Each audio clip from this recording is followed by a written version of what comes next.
saaxiibadii Shangani Soomaalidu wadada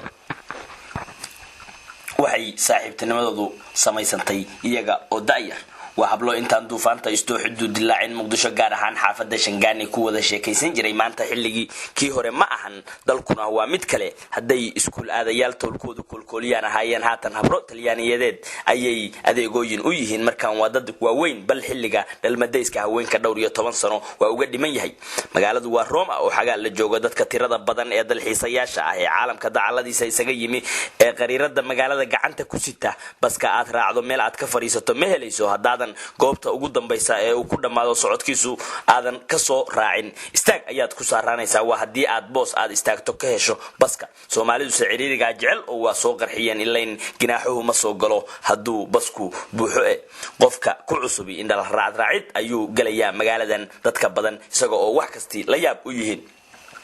Roma Termini tareen magaalo ka dhex shaqeeya ah markaan kaga degay waxaan u dhaqaaqay dhanka Soomaali istaag waxa ay muuqdo Soomaali darbiga Termini kaabadiisa ku fadhida Karabaneeri dhowr ah oo lugaha kala fogeynaya si isla weyni haraysan u taagan ayaa dhinac koonayaasha Termini wareegiisa kamid ah taagan malaha qolyaha Soomaalidu beer istiraadadii ayay u soo casar gaabad yimaadeen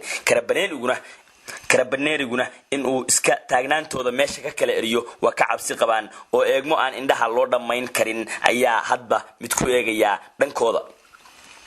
anigu hotel laajinimadeyda la igu marti sooray inta aan ruqsadda dalku jooga ka helayo ayaan ka soo kacaa wali uma soo bixin isaraga waa soo dhacaysa mar dhow ee sug iyo caawa dhankaas ayaa laga qaybinayaa safaradu waa soo xumaatay oo cabto ayaa ku soo batay intee laga soo celiyay adiga saaxiib maqaaxi hoos loo daadago ayaan galay Soomaali yar ayaa fadhida hal miis unku bashino ayaan rabaada kuma dari karo oo ileen maba aqaano wax lagu yiraahdo luqadda Talyaaniga balse fahamtay maqaaxi ka adeegtada reer Talyaani ee koonfurta ka timi laasiyaan kuna yasan miis cidla ah ayaan camirtay kaligay koox Soomaali ah oo saddex qof ka kooban iyaga lama dhigan oo malaha waa sheeko wadaag Soomaaliya isku gobol ka timi tulna wada ah ayaan iri waxaana i celinaya xeer qabyaaladeed kale Soomaalidu isma dhex gashay ha u tagin muddo yar kadibse waanba ogaaday in ay yihiin Soomaaliyahano oo sheekadooda isoo gaaraysay ayaan ka fahmayay inay burco iska wareysanayaan afguriga ay ku hadlayaan waa kii kuleylka laga dareemayay ee reer waqooyiga fara fiiqiduna waa hadalka xarakayntiisa waxa miiskayga soo fariistay laba naagood oo Soomaaliyeed qaacdi horeba waan gartay inay yihiin dadkii hore oo waxa boodiyahooda sare sawiray saraawiisha ku dhagan madaxuna Masar male isqaadqaadkii iyo faadhiyo socoshadii dadka Talyaaniguna waa ka muuqataa oo sibay isu godayaan taas waxaan ku garanayaa dumarka Soomaaliyeed ee dhawaan dhanka koonfurta Talyaaniga tareemada kaga yimi ee Roma soo caga dhigtay ee aeroboortka Fiumicino uga sii duulaya dhankaas iyo waqooyiga Yurub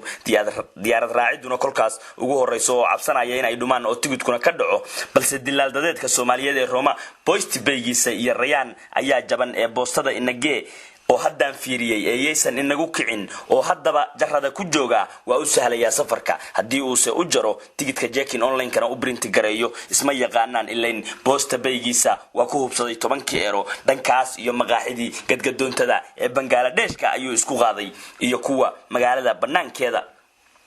xiriyaha laajiyiinta ku jira waa ka dhaqan duwan yihiin hablahan hadda miiska aan wada fadhino saaxiibadii Shangani sheeko ay maqalkeeda dhagahaygu maqlayaan balse aan ku hakanayn maskaxdayda haday in yar wadeen waa iyaga ay la dhex gashay Soomaaliya waxay iska wareysteen dalkii Soomaaliya dhibaatada ayaa qof badhankiisa ka sheegay dacdaraanta dadka Soomaaliyeed haysata daltabiyowga loo Talyaani joogo caruur ay daris ahaayeen oo ay wada ciyaari jireen ayaa ku soo dhacay maskaxdooda bal halkay ku dambeeyeen xamarta ay xasuusanayaan ma ahan mid ay ku soo barbaareen ee jawiga farxadda badan siday sheegayaan ku soo toosi jireen istiyaarin quraacasho labis qurxoon bilicsanaan qofeed bas iskuul loo raaco lagagana soo gadoomo hargalmada maanta ma jirto ee waa magaalo burburtay oo qofka jooga aan walwalka cabsidu marna kadamin qalbigiisa taas Muqdisho waxay la qabtaa Hargeysa Burco Laascaanood Boosaaso Gaalkacyo Baydhabo iyo kuwa kale ee iyada waxa muujinaya waa magaalo madaxda dalka Soomaaliya sheekada haweenka Soomaaliyeed ee Muqdishadoodii muhanaya dibna u milicsanaya waayahoodii farxadda iyo siday maanta tahay malaha waxa tilmaan maantaaba shale ku muujisay buraanburyahanad Aamina Saciid Cali furdadii furan weynayo maalku nooma fido fagaarada yuuradeed faylka looma gaalo ilmiga fidintiisa dugsi hoose lagama furo festadiyo filinka jidadkan ku fiirsan jiray folhoraad nabada dunido dhan lagu fasiray fakar laan mareeyay foodlay kolka anahaa farxaadi kama yeerin xamartan ku faani jiray horta saaxiibay gabadhii aan saaxiibada ahayn isku fasalka ahaan jirnay reerkeeda Shangaani may wili degan yihiin mid ayaa mid kale weydiisay maya Yemenay u guureen gabadhii reerka ugu yarad ayaa Soomaaliya degan oo hadda ilmo badan leh reerkaas ay ka hadlayaan ee Shangaani deganaa markay muddo ka sheekeynayeen dhibaatooyin ku dhacay aniga sheekadaasu isoo jiidatay dhageysigeedana waan u dhug lahaaday bal aanan la fahmayn xaafadda iyo goobaha ay tilmaamayaan xilliyada san ee ay dib u milicsanayaan 88 bishii ma xasuusataa arooskii gabadhii reerkaas curada waa hayl loo dhigay waa sheegnaa arooskaas habeenkaas walaalahay waa ii diideen aniga in ay kaxayaan mar dambe ahooyo iga bariday noo dhibaatada kolkaas ay ka hadlayaan si qalbi daqniin leh iyo jirodhoodi saaqa ima saameyn ase qof Soomaaliyeed oo iska sheeka jecel ayaan ahay oo saas iyo sidaas ayaa dhacday Soomaalidu wax ka jecel waa aniga ku darsaday sheekada gartayna in ay yihiin dadkii qamta xilligii dawladda la riday kadib ka yimi Soomaaliya ee aysan Soomaaliya aynan keenin Talyaaniga way soo dhaweeyeen inaan sheekada la wadaago aniga oo aan xamar arag dawladnimo Soomaaliyeedna maqal igu tahay oo aan ku garaadsan dhibtii kugu daray Soomaaliya aad ku aragto maxay ahayd walaal ayaan weydiiyay dumarkii mid aan isiri iyada ayaa sheekaynta ku wacan oo midda kale ka hadal macaanin og iyada aniga waa la ibilqaystay adiga reer xamar matiid aan filaa oo reer gobol aad tahay anigu xamar ma arag ee sidee lagu bilqaystay iyada maalin ayaa gurigeena waxa yimi mooryaan waxayna ka qaateen aniga oo kali ah oo markaas guriga hooyo aniga iyo saddex yar ayaa joogay aniga ayaa lay qaatay haye nin kamid ah mooryaanta ayaa ii sheegay inuu guursanayo oo uu sidaas ii bilqaystay guri ayuu ii geeyay xaafad kale ku yaal wadaad ayuu u yeertay waana la igu meheriyay meher qasab ah ayaa la meheriyay waa la ii weydiiyay ma rabtaa ma jirin dhankayga awoodda kala doorasho ee xorriyadeed ee lagu kala qaato ama maya inaan kaga jawaabo waa mid naftayda badbaadadeedu ku xiran tahay adiga dhowr bilood aan la noolaa ninkaas xooga igu haysta maalin dambe ayuu u baxay dagaal gobol kale ka socday inuu ka qayb qaato duqo hooyadiis ah iyo laba gabdhood oo walaalihiis ah ayaa nala degan guriga weyn ee aan deganayn markii uu tagay waxaan qorshaystay in aan dhuunto lacag yar oo uu isiin jiray marmar ayaan kaydsaday qorshihii fikashadaydu waa ii hagaagay oo Boosaaso ayaan tagay 6 ayaamood kadib haye Boosaaso ayaa haddana in mar kale la ibilqaysto la isku dayay oday xaafadda aan deganaa ee dadka tahriibiyeyaashu degan yihiin xaafatul Arab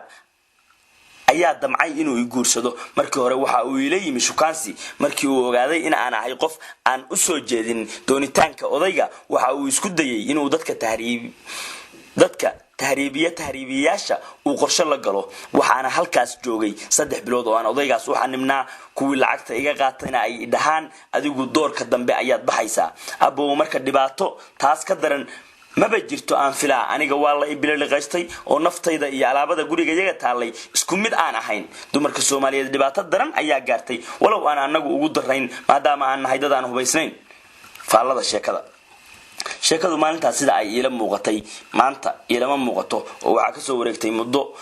3 sano ah maanta wax la yaab weyn ah ayay ila tahay sidee qof loo bilqaystaa waatan iga dagila goortan sababta keentay in gabar Soomaaliyeed ay alaabta la mid ahaato waa dareen ka qabyaaladeed ee dadka Soomaaliyeed sooyaalkooda la noolaayeen waxaase isweydiin maanka ku du'aysa oo damqaysa tahay maxaa dumarka Soomaaliyeed u diiday ka kacdoomida qabyaalada soo kuwan la bilqaysanayo mid haatan aaminsan in koox odayeedka ay aaminsan tahay ee hubaysan ay ka difaacayso in la bilqaysto walow kufsashadu ay iska tahay arrin iska caadi ah oo taas xataa tulweynaha ay ka tirsan tahay kuwa kamid ah ayaa sameeya dhibaatana uma aragto oo hadii la kufsado hadhow ninka ayaa guursan oo malaha gabadha aad ka hesho hadii ay ka diido la wadida sheeko rabitaan leyda waa inaad kufsato si aad u hesho oo kufsigu waxa uu yahay dariiq sahlaya inaad guursato jirta taasu gabadhaas maanka ku haysa koox odayeedka hubaysan ayaad leedahay haddii laga adkaado in bililiqaysigu sugayo miyaysan ogeyn mise taraarka waxba iskama weydiiso xumaha qabyaaladu waxay dhibaato daran ku haysaa dumarka Soomaaliyeed ee sida xoolaha loo kala iibsado la dhaco la jirdilo waxaase ilaa maanta aan lahayn haween dhibkooda ka istaaga oo dan dhidigood isku raaca ugu yaraan joojiyana lacagaha ay hubka u ururinayaan muusanowga iyo masxarada gooro isku dhow afkooda ka soo kala baxaya lacagta jamhuuriyadda jaariyadnimada Sacuudiga ka dirtay qori ayaa lagu gaday 10 jir ayaana jeena qaartay Hargeysa Muqdisho iyo Boosaaso dhig hadii kale waa dhimanaysa ayuu ku leeyahay gabadha ilqabadka ah sida gabadhaas sheekada sare aad ku soo aragtay waa ku qaatay kolkaas dumarku waa kuwa dhibaatada ugu daran ee qabyaaladu saamayso xuquuqdoodu qof ahaaneedna way dhumisay waana dacdaraysan dulman dawarsato ducaha ku sidata qoryaha iibisa u ololaysa maamul qabyaaladeed qofka koox odayeed keedu dhowaan una ololaysa maamul qabyaaladeedka goofka koox odayeedkeedu dhowaan samaysteen heestii loo tumay iyada ayaa la xameeyaha muusigyahanka iyo qiyaalaada fanaaniinta bixisay